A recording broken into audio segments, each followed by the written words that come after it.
Hello, everyone. Wow, it's a beautiful day, and welcome to another lovely episode of the Curious K podcast. My name is Kolako, as you know, and I'm your host. This episode features Opeyemi Owosho, who is the co-founder and CEO at Homefort Energy. Homefort Energy is a company that automates and digitalizes distribution of cooking gas. And as you know, hardware entrepreneurship is really challenging. And this is not just in Africa, but across the world. And I'm very, very excited to have Okbe onto this show. Okbe, it's an honor to have you on Curious Cape podcast today. Thank you for joining us. Thank you, Kola, for having me. You're doing a very fantastic job. Thanks for what you do for to the ecosystem, and I'm glad to be here. Absolutely. Thank you. So how are you doing today? How is it going? Yeah, good, good.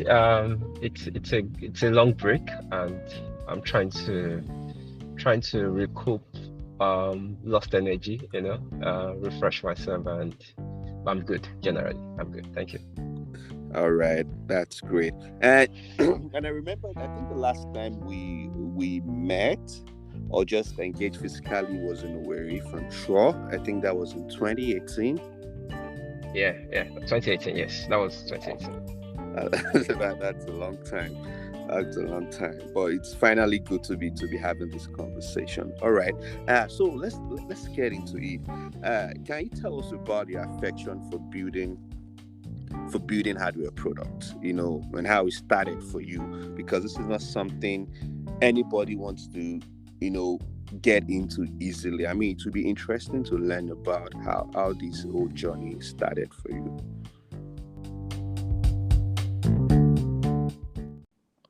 Um, Thanks, Kolapo. Thanks. Like we all know, like we all know, um, startup business in Nigeria, especially in this part of the world, is hard. Hardware is harder, if I'm going to put it that way. It is harder in the sense that apart from um, apart from you trying to make your product it's harder for hardware to go viral. The upfront cost you acquire is a whole lot larger than if you're into software. And this is there are a lot of more success stories around software companies, and I really don't think you've had one success story. I mean, viral success story. And what I mean about success stories is around exit. I don't think there's been any exits of any hardware startup in this part of the world. So basically, it makes so from funding part, from marketing part. Making it go viral, making it viral, and having um, having a market fit product from those three angles is a lot harder to have for hardware. So I understand all that you've said, but really someone has to do the hard work. And so so we've committed ourselves to doing the hard work, and uh, it's hard though, but hard work pays, as it were. So basically, um the way we started is so basically, like you said, what we do at Homefort is that we digitalize cooking gas distribution. So critical to our product is our proprietary smart meter.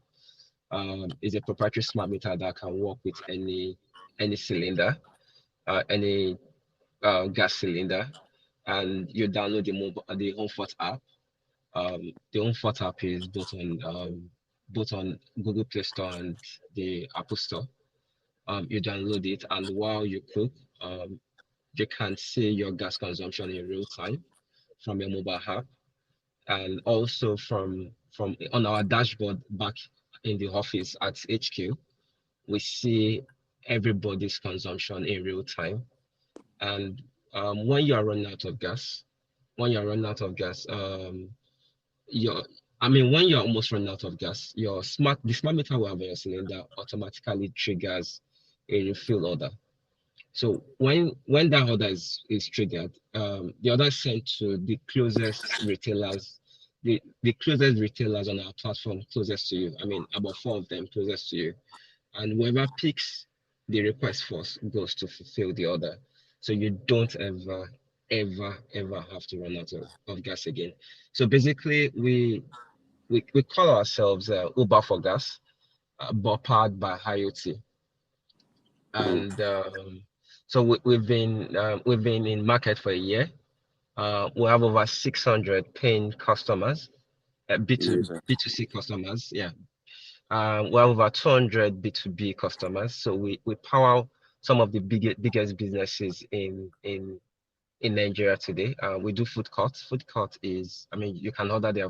I mean, food court is just like Eden Live or Jumia Food. So food court is about the second biggest food ordering business in Nigeria. We power Belefu. We power a lot of those autobiography. I mean, a lot of the biggest businesses in Nigeria. I mean, so basically, with Homefort, we are technology. It's almost impossible to ever run out of gas again. So, you mentioned you started like this a year ago, but I know before then you've been building this for so many years. So, can we just go back a bit? All right. What problem did you identify? Because I understand there's been a lot of iteration in building your product over the years. So, can we just go back and just peel it out for us? Let's just try to understand the journey. What problem were you trying to solve initially, and how did you conceptualize the idea and be like, okay, I think there is a problem here, and I want to go out and solve that problem? Clark, well, thanks for that question. It's very critical. I mean, what prompted it is very critical to our story today, to all our successes today. So basically, I came from what you call a seemingly middle income background. I mean, middle income family, and but while growing up, my mom never used cooking gas. I mean, it's normal that in a middle income family, that family should use cooking gas, but of course we could afford it. But my mom um wouldn't want us to use cooking gas because of this um exaggerated safety factor. Cooking gas could explode and all of that. Hmm. And so luckily I studied petroleum and gas engineering from University of Lagos. And while I was at school, in my 500 level, in my final year, I did a course around gas handling operation, and I realized I could do something around that area. And so that was how the journey started. I mean, my mom, I could, so, I could, I mean, I could prefer solution I mean, the knowledge I garnered from that course. I realized I could do something around my mom and thousands of other people out there who are just very concerned about cooking gas safety. So initially, when we started with hardware production, cooking gas, tabletop cooking gas. I mean, just like your Benato cooking gas, that was in 2015. We did Okay. Benato cooking, something like that. But our gas cooker at that time had it had a safety valve in it. So let's say when you are using our cooking gas our cooking gas stove at that time, if there's leakage from the burner, the safety valve we had on it will snap in, and it's going to cut off gas supply to your to your to your gas burners, and so you're safe. I mean, that was all we did. But at that time, of course, the business failed. 3 years down the line, it failed. Two big factors. I mean, two learning points from it was that our innovation was too expensive. I mean, yes, I agreed that the innovation we had gave users a lot of confidence to switch to cooking gas. I mean, safety confidence. We realized that, but it was too expensive. I mean, our competitors were selling their product at that time for, I mean, retail price was 14,000 naira. We were selling ours about 25,000 naira. Wow. So it was expensive. And Was it secondly, because of again, manufacturing cost? Were you manufacturing it locally, or what do you think was responsible for that? um, okay, so we manufactured locally. I mean, we achieved over 80% local manufacturing here in Nigeria, and we brought in some other component. Those parts we don't manufacture in Nigeria, We bring them in CKD. CKD is completely knocked down from China, and we assemble into them. So it was Okay. the extra, yeah. So it was the extra technology we put into it. The safety factor, the safety valve, that whenever you are cooking and there's leakage from your gas burner, that, like I said earlier, the safety valve snaps in and cut off gas supply to your safety, to your burners. So it makes you safe. I mean, so that was the expensive part of it. Yeah, people liked Okay. it, but it was too niche. It couldn't go Okay. mainstream. Okay. It was too niche. And the second part of it was in 2016, CBN introduced a policy, and the policy was around it was a the policy restricted some 41 items, importers of 41 items from accessing um, forex. I mean, from accessing dollars at offshore rates. And I don't know if you remember that. And that policy was nicknamed toothpick policy. Mm. So part of the items that were on it was toothpick, cold roll steel, I mean, which is mild steel, and that's my major raw material. Wow. So before then, so 0.8 mm was a major material. 8 mm mild steel was the major material I used for production of those tools at that time. And so when CBN brought up that policy, importers of cold roll steel couldn't access forex at that time, and also at that time, the divergence between the official rate of dollar and black markets spiral. They went out of control, and I used to buy. So importers, not only that the divergence went out of control between official rate and black markets. The policy restricted importers from accessing forex at official rate, so they had to go to black markets. So those two factors shot up cost of that raw material I spoke about Mm. by three times, times three. And don't forget that Nigeria is an open market, so I was competing with those that bring in their product from China, and so basically there was no way we could compete. So and so if so that policy was the final was that final straw Blow. that Mm. that I mean, we couldn't just go on. And so to summarize all that I said earlier, two reasons why it failed at that time was because the product was too niche, because cost of innovation was too high, and secondly again was the CBN policy. But the if we didn't venture into that startup at that time, we won't be where we are today. So Mm. it was when we're engaging with the market and we realized that distribution is a bigger problem. Distribution is a bigger problem than what we're trying to solve. So we saw that, and we realized that um, and so that was how we pivoted into gas distribution using IoT. All right, interesting. I think government policies, they're really big issues, and I just think uh, there should be a way. Maybe we can, even as an ecosystem, just be able to document.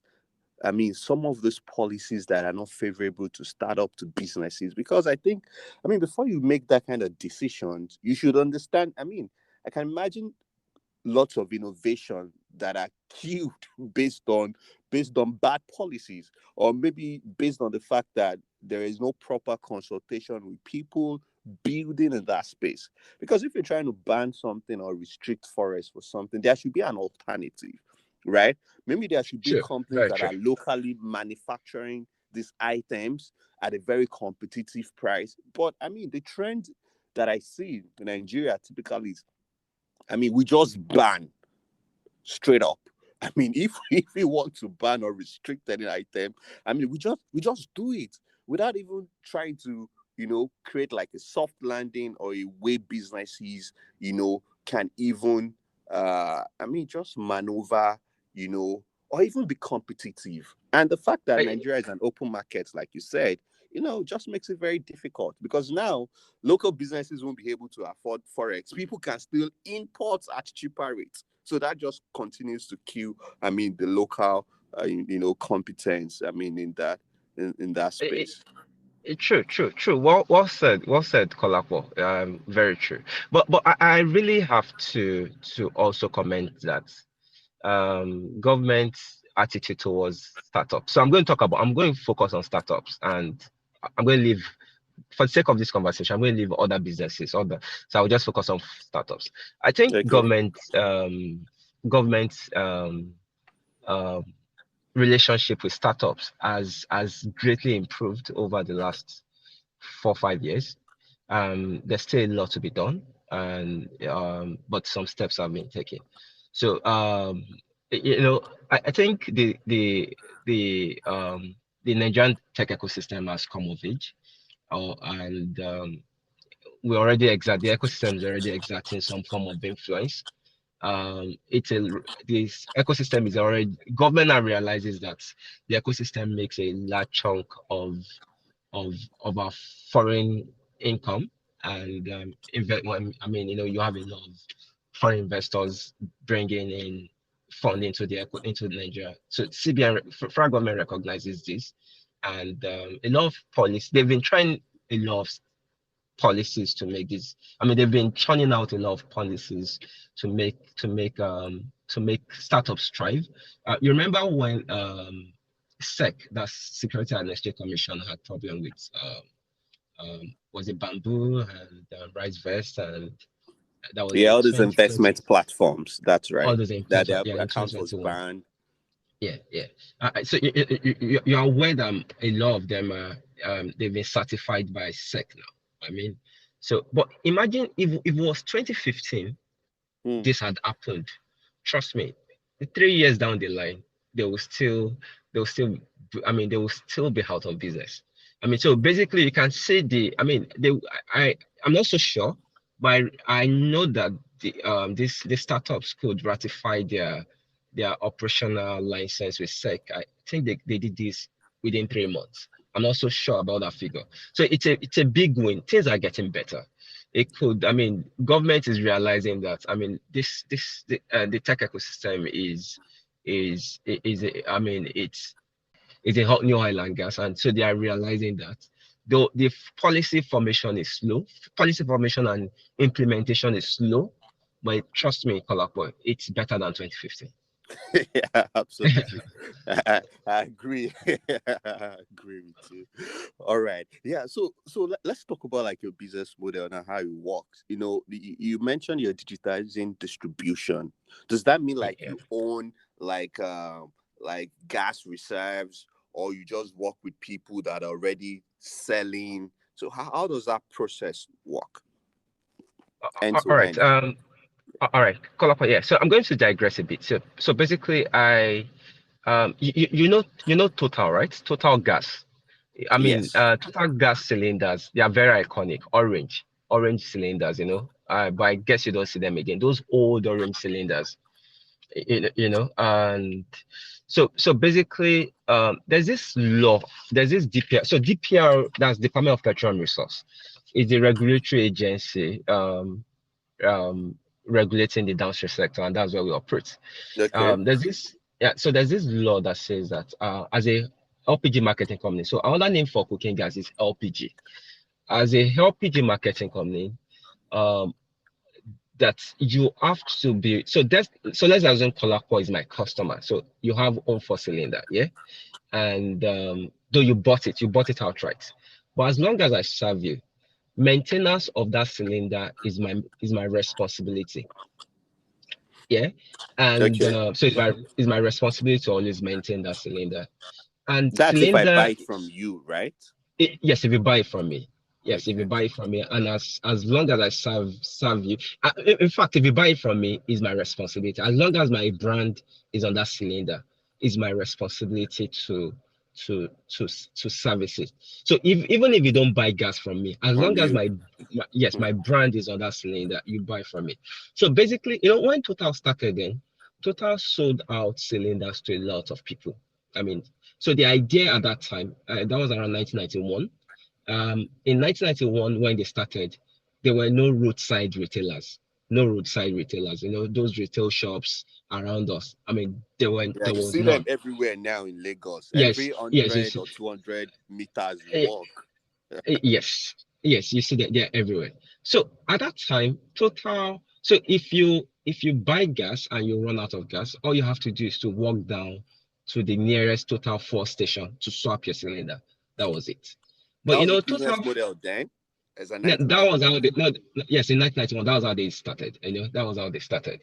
So, when government, so it was government in partnership with Total, so they gave out those cylinders at subsidized prices and I mean subsidized price, and so basically a lot of people got those cylinders, and so once you run out of gas in your cylinder, just go straight to Total's force station. You swap that cylinder for a new profilled one.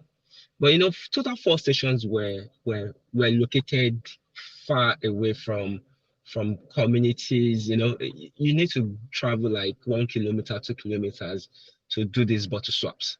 And Nigerians know they carry last. Yeah. So basically, a lot of local businesses saw that, man, or a lot of local businessmen saw that. Man, these guys are far away. We could set up retail shop closer to communities where people live. And so that was how the roadside guys started setting up shops around where these guys live. And so instead of customers, so total, so as an LPG marketing company, your real money comes from gas sales, not from cylinder sales. So you sell your cylinder because you want them to always buy gas from you. It's for the gas sales, it's for the recurring repurchase of gas. So total, so people don't have to travel long distances to go and swap their cylinders at Total again, Total force stations again. So people were going to retail shops that were closer to them. So Total was losing money. Total was not making money for. I mean, the idea, you don't set up to make profit from your cylinder sales. You always you sell your cylinder at a subsidized fee, so that people can buy your cylinders, so that you can encourage people to buy your cylinders, so that people can always refill from you. That's the idea, that's the model. But so um independent retail shops started setting up here and there closer to communities, and Total was not making money from the refills that they should make. I mean, bottle refills, and over 30 years. And don't forget also that cylinders are pressure vessels, and pressure vessels have lifespan. Lifespan of cylinders is somewhere between 10 to 15 years. You get Mm. it? So so I'm sure you might want to say, Opa, I know people who have been using their cylinders for 30 years. Yes. And it's Any still cylinder, working. and it's still working. Any cylinder that is above 15 years is like a time bomb Bomb. waiting for explosion. Yeah, so anything can happen. So it's between 10 to 15 years. And so Total, so you remember I said it was in 1991 that started. Yeah. Total gave out those cylinders. Now those cylinders are now post 30 years, and I'm not so sure about the background story of what happened, but from their headquarters in France, the Total affiliate company in Nigeria was told to stop doing gas business. I mean, to stop, because I don't know if there could have been explosion from any of their cylinders, but but um I don't know the background story, but it was safety factor. Total is big on safety. Total is big, is a reputable international company, and I don't know the background story, but they stopped. But it's around the safety. They've lost all those cylinders. They can't keep track of who is with that cylinder. Total believe that they could morally exclude themselves from maintenance of the cylinder, because those who they gave the cylinders to didn't come to buy gas from them. But the law is explicit. As long as your brand is on it, I mean, those consumers didn't come to refill from them.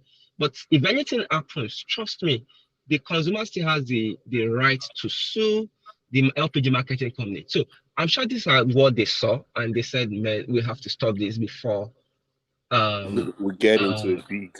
we get in." Yeah, you get my point. Yeah, And government. total, yeah, and total is never going to stay in his ad fort name, his reputable name. So I won't believe, in by a lot of things happen, and they had to. It was the best they had to stop that. I mean, those cylinders were dilapidated, and things could happen. So what we are doing here is that our solution at this so I'm sure again that you could have seen reporting papers where it says that 90% of cylinders in circulation in Nigeria are expired. Hmm. Yeah, I think I've come across that. Yeah. So a lot of these cylinders are expired. LPG marketing companies are not ready to invest in new cylinders because whenever they buy cylinders, they lose these cylinders. They can't tell where these cylinders are. You understand? So basically, so the problem we try to solve is in two ways. Number one, from consumer parts. Number two, from distribution parts. So number one, from consumer parts, is that the user experience is poor. You don't know when you run out of gas. I mean, you can just be cooking and you run out of gas suddenly. That's one part. The second part I've been talking about earlier is around cylinders. I mean, LPG marketing companies, they can't track their cylinder. They don't know where it is. They The lose their distribution cylinder. chaos. The distribution, yeah, is chaos, and cylinders are assets. And once they lose it, they are not ready because they keep using them. I don't want to mention names because they keep using them. They're not ready to reinvest in new cylinders. You see, so what we now did is that our solution is on two fronts. So I'm expanding that problem to three parts. So the first part is consumer experience, user experience. Second part is LPG marketing companies. They can't keep track of their cylinders. They keep using them. And the third part is the retailers. The retailers is or the retail. I mean, those independent retailers are government don't know where to put them. I mean, they're like a thorn in our flesh. You can't remove if you take them off from if you take them off from the distribution model. I mean, probably by the next day, everybody will be out of gas in Nigeria. And at the same time, their operational model is wrong. I mean, it's against the law. I mean, they are not to what they are to do is to they are never to if for instance, the guy who refills your cylinder, it comes to pick up a cylinder, take it to a shop, then fill from a bigger cylinder, a bigger reservoir cylinder he has in the shop, and fill in your own 12 kg cylinder. I mean, that's not how they do it. It's wrong for them to transfer gas from a cylinder to a cylinder. It's wrong. It is against the law. So the way they are to do to operate is that they are to get pre-filled cylinders from LPG marketing companies, and they are to sell to you. They are not to refill wherever. They are middlemen. I mean, so LPG marketing company drops their pre-filled cylinders with them. They are to just to sell to you. They are not to transfer from one bottle to other like the way they do. So Okay. basically, you see that there's a problem. So to every segment of this value chain of this chain, there's a problem with it, from user experience to the LPG marketing company losing assets. They lose assets, and not only that they lose assets, um they can't guarantee that they will keep refilling your bottles. They lose business to the retailers, and the retail sector is a mess. I mean, operational is a mess. So we just thought that we could bring some sanity to all this, and so and and this is our solution. So I'm going to start from the consumer part. From the consumer part, you don't I mean, you download our mobile app.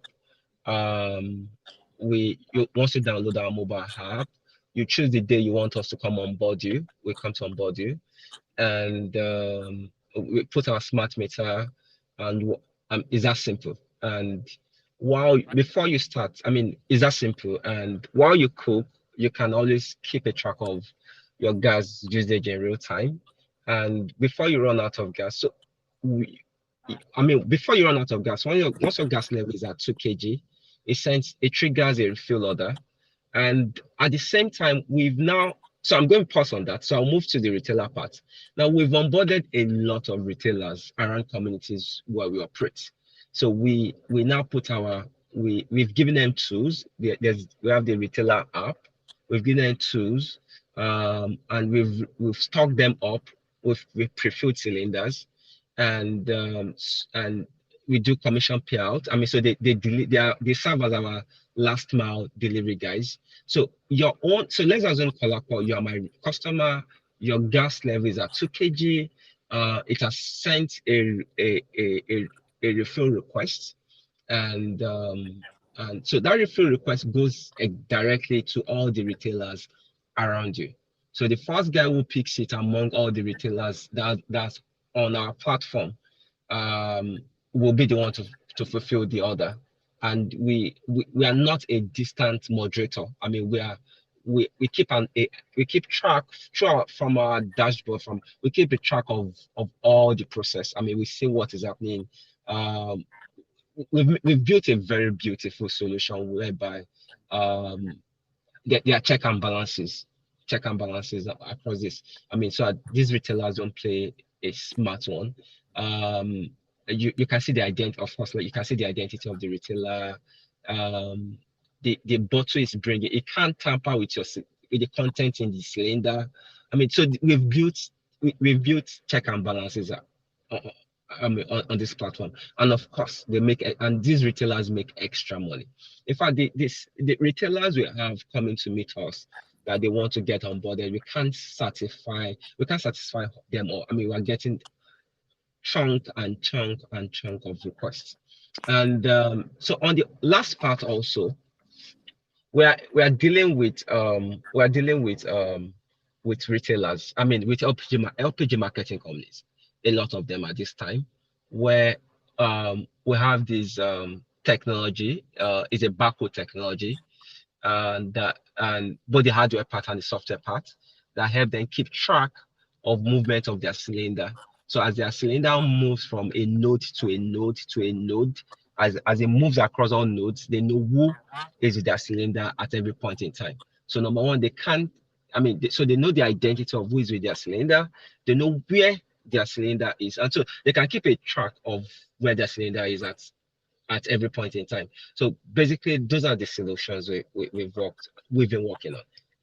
All right. I mean, really interesting. So, what comes to my mind is just like a company selling a printer, right? You don't actually make the money from the printer; it's in the ink, really, that you are selling the refill. Exactly, You exactly, know, that exactly. is the juice. All right, Yeah, that is that's it. where, and it's the Yeah, same for this.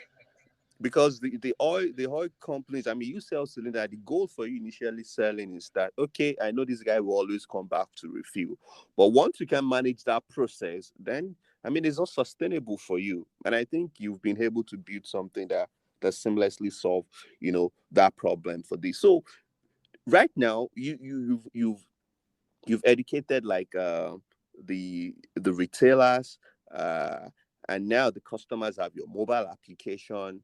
And so are all your meter, is it like it works on any type of cylinders, or it has to be like a branded Homefort cylinder? How does that work? Kalakwa, thanks for that question. Very interesting one. So basically, so number one is customers don't buy our smart meter. It is on subscription. It used to be twenty Okay. thousand. So it used Okay. to be 20,000 naira per annum. You pay a subscription fee of 20,000 naira per So annum. that's like how And many dollars? Like 20? No, sorry, $40. yes, about $40. But now we at that time, so now we've changed, we've slashed the price by 50%. So is now $10 per annum. So I mean it's now $20 per annum. That's 10,000 naira. Okay. And Okay. yeah, because we're growing, and so you don't buy a smart meter. The $20 covers for smart meter lease for that year. It covers for cylinder maintenance. It covers for free gas delivery costs. You don't pay for delivery fee. So basically, so that's what the $20, which is 10,000 naira, covers for. So the idea again for why we so the smart meter can work with any cylinder, virtual any cylinder. But really, um we like to to to use the own four cylinder. I mean, I will explain why to you. So basically, for instance, so let's say your cylinder, you want to be my customer, you've paid my you want to be my customer. First, you have to pay is the subscription fee, which is 10,000 naira. The secondly is that, you remember earlier I told you that um um lifespan of a cylinder is between 10 to 15 years. Yeah. It That's right. used to be, yeah, it used to be 15 years, but now it's 10 years. It's tricky, right? Yeah, it's because it used to be 15 years. It's because over time, from this 10 to 15 years is okay. It depends on the thickness, the longevity of a cylinder depends on the thickness of the wall. So we realize now that a lot of manufacturers use the lower spectrum of the thickness that is permissible. So basically, it's safer to stick to 10 years. So what we do is that we check the date of production of every cylinder is written on the neck of the cylinder. So what we do is that once you come over to your place, we check the neck of your cylinder to see the age of your cylinder. If the age of your cylinder is below 10 years, 10 years and below, we give you the Homefort cylinder free of charge, brand new, free of charge. We just take yours and give you free a brand new one. But if your cylinder is above 10 years, automatically it's expired. And because safety is key, we have to we collect yours, and you have to buy Homefort brand new cylinder at a 50% rebate below 50% rebate of what is available in the market. At this time, in market is about 22,000 naira. You pay 10,000 naira, 10,200 naira to get a new one from Homefort. So basically, why do we do this? Is that um why we do this is that we don't want to we don't want to make the total mistake. I mean, the total energy is mistake. I mean, when let me give you an instance. A good part of it is that at every point in time, at every point in time, I can tell where my cylinder is because I've barcoded it. I have barcode tags on it.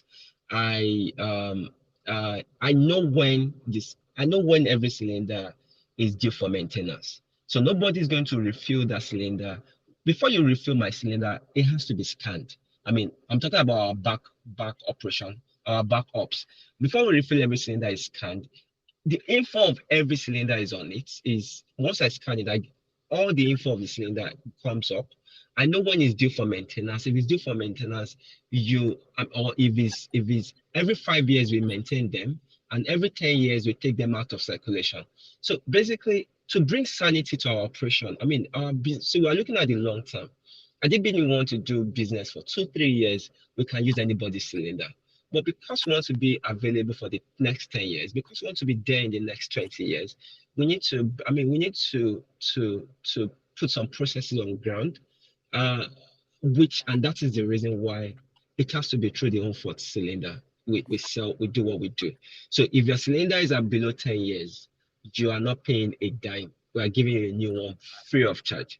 But if it's above 10 years, already, I mean, that means the cylinder you had is already expired. You just have to get. So we don't want to sell gas in expired cylinders. And so to avoid that, we just give out Homefort brand new cylinders.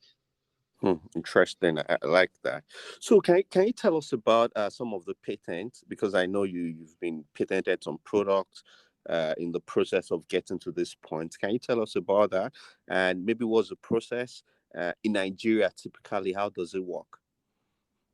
So basically, I mean, kudos to the Nigerian government around that, and you you can always get your Nigeria. I mean, they've made the process so seamless to get a patent, and it's been very seamless. I mean, kudos to Ministry of Science and Technology about that.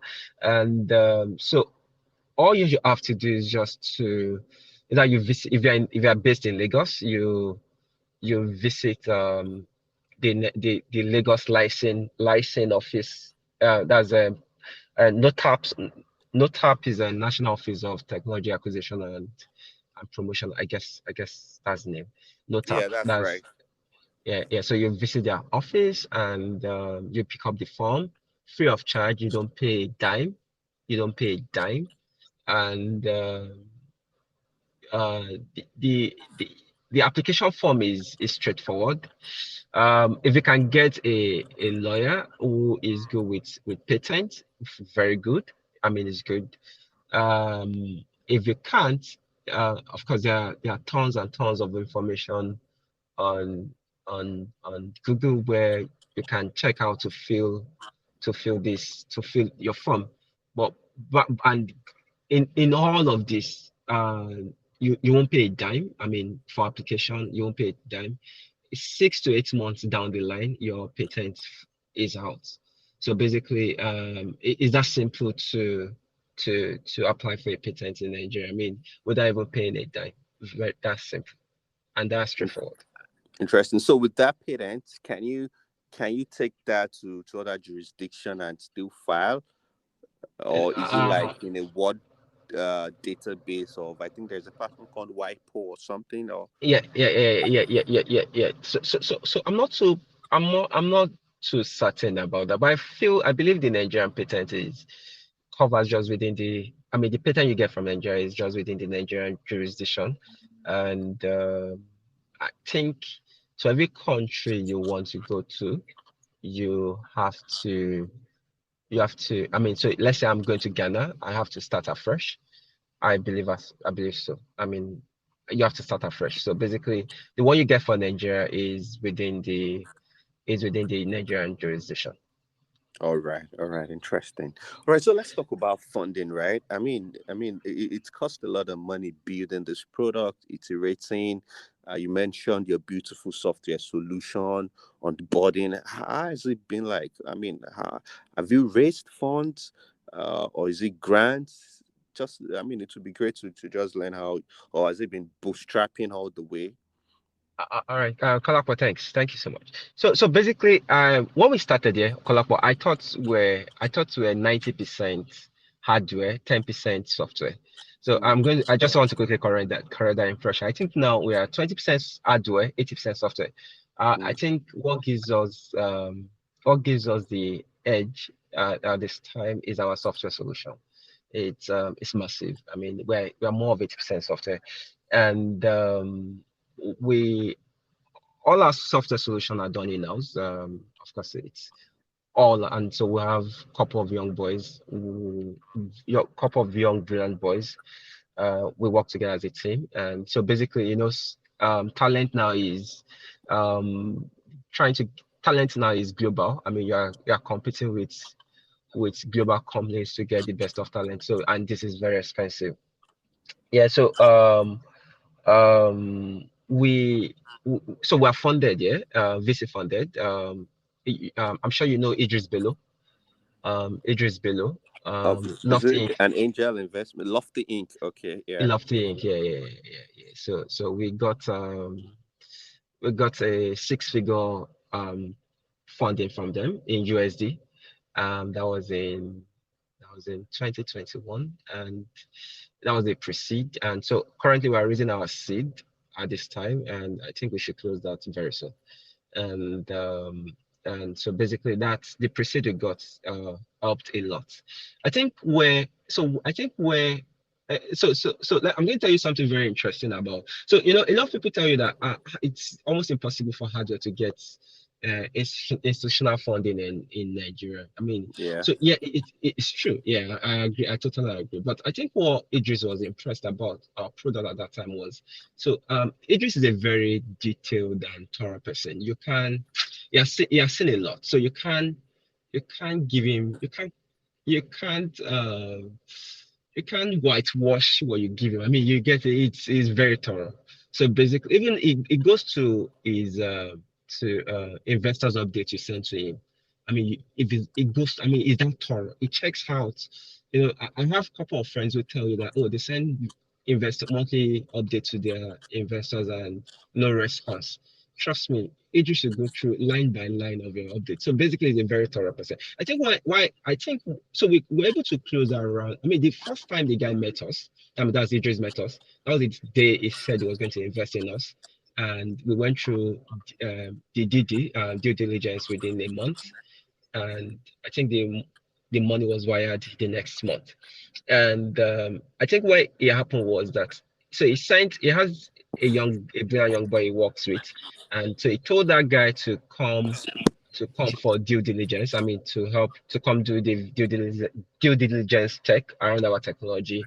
And that guy we eventually onboarded his mom. So he didn't just come to check if the technology was working. That guy liked our product and he I told his like mom that. about it. And his mom is And she our signed customer. on. And she signed, and his mom is even our biggest evangelist to date. I mean, she's everywhere talking about. So I think he liked that, and so I think Adjo is hard. So trust me, um we've paid some. I mean, it's hard work. We've put in blood and sweat, and I think over time, hard work is compounded, and over time, it starts to. I mean, you start to see the effect. So I think mm, because of the compound effect of the hard work we've put over time, it made it seemingly seem that it was easy for us to raise. But trust me, it's been blood and sweat over the years. I mean, over the period, and so basically, and also we got 50K euros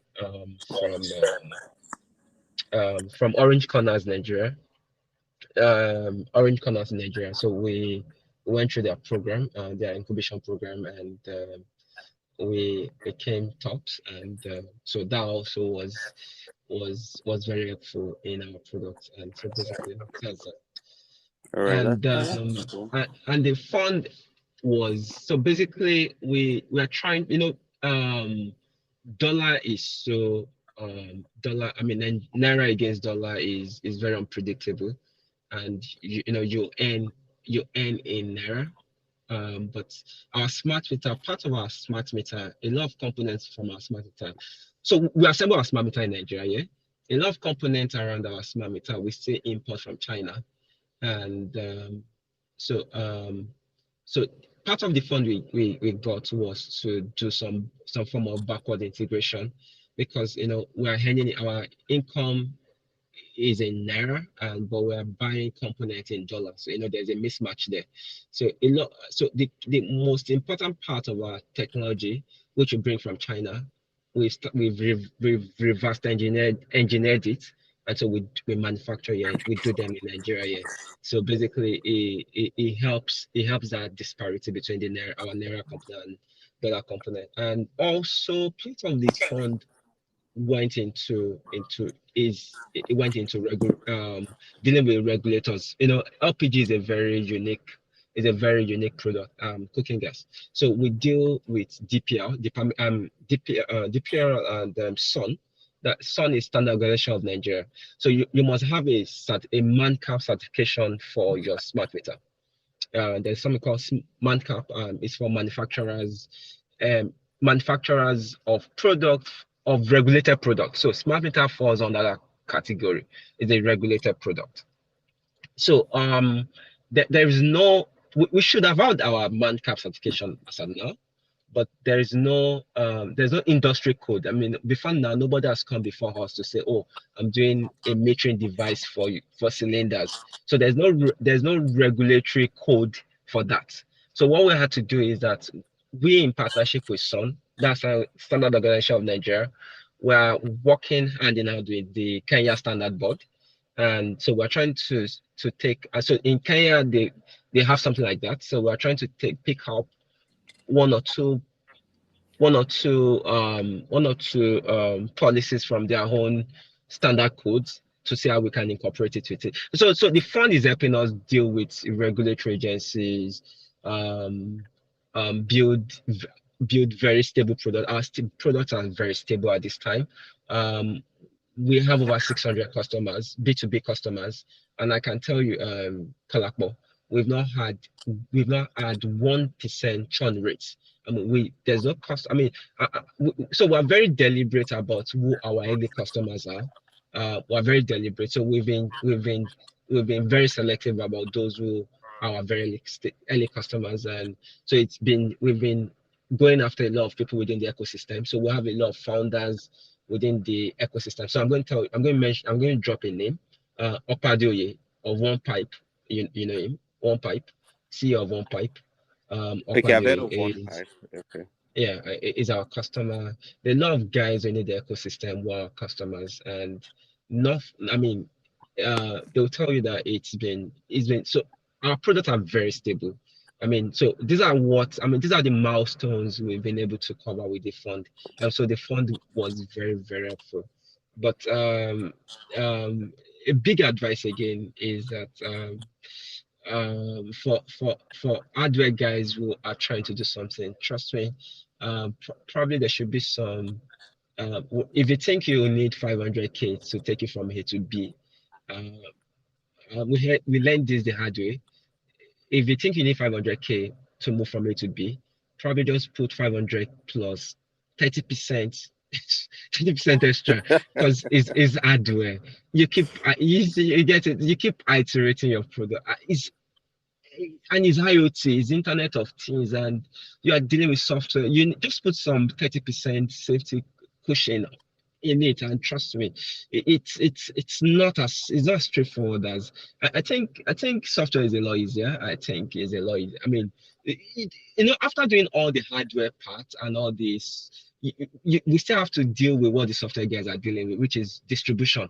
And so everybody still gets to distribution, and so this distribution is another hard work. I mean, so basically, now that we have products, very stable products, very stable and happy customers, and this is the time to accelerate on distribution, and that is why we're going for a new round of fund.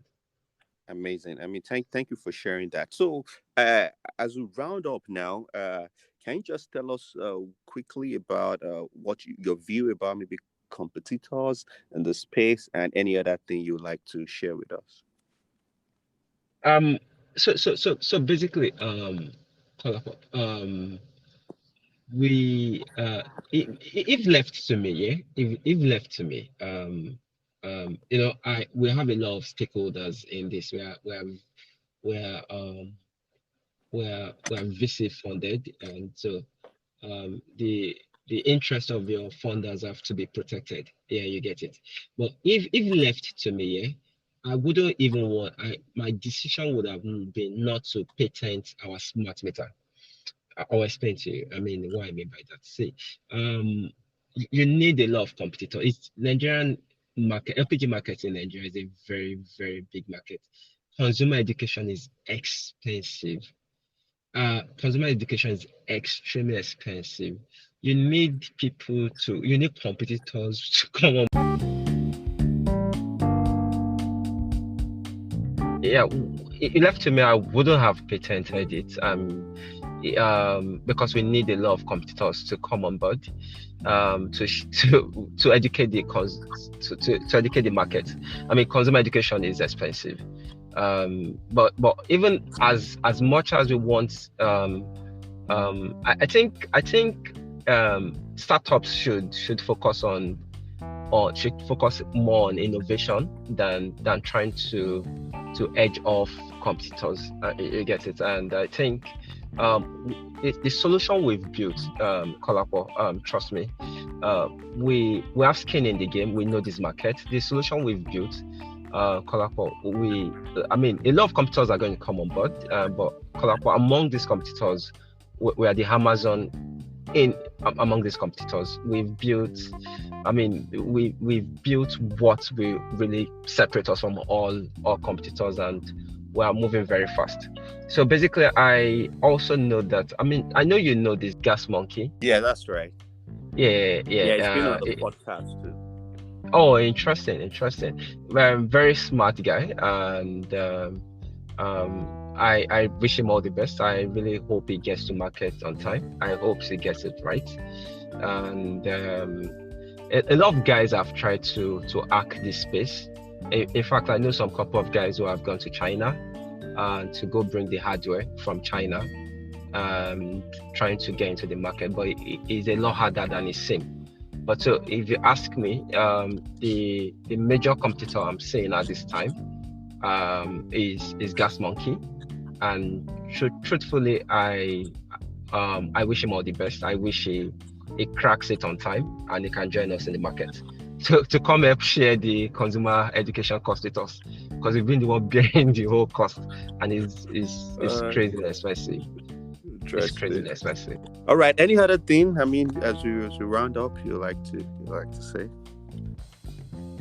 So basically there's been some, I think we are starting to see some early, some bubble busts around VC fundings, around market corrections, around valuations, and it's still early, but it's already happening in the North American market. It's already happening, and Nigeria is more connected than ever um, in the ecosystem, global ecosystem, more than ever before. And so basically the ripple, we might feel the ripple effect here in Nigeria. But trust me, I feel this. I was reading something about so one of the very active VCs in Nigeria today. I can't remember his name. At this time, I can't remember his name, and he was saying something that most of the best businesses they funded started their businesses when funding, or when things seemingly look, I mean, when the ecosystem seemingly look, it was going south. That most of the most successful ones started now. Funding might be a bit, the squeeze on funding we might feel it in a couple of months. But trust me, whoever is trying to solve the real hard thing, this is the best time to start. I mean, and we really have to do the hard work in Nigeria. And I'm not. Kudos to everybody doing it. I mean, it takes a lot of courage. It takes a lot of strength to start anything at all. But I just feel again that doing the hard work, doing the real hard work. I mean, there are some startup. I mean, there are some sectors you don't just find in Nigerian. You don't find a Nigerian startup. I mean, or you find fewer there, and you just see a lot of them move to the seeming. I said seeming in quotes here, simple one. But I just feel we should put in we should, a lot of founders coming should just deliberately want to tackle the hard problems. Doing so, of course, there will be some multiple of rewards, and also you're trying to, whatever problem you solve today serves as real for new startups that will be coming behind you. So you are doing the hard work for new guys who can move on your rails, and who can easily pilot on your rails. So basically, this is the time to build. It's time to build. Nigeria is still in its early stage.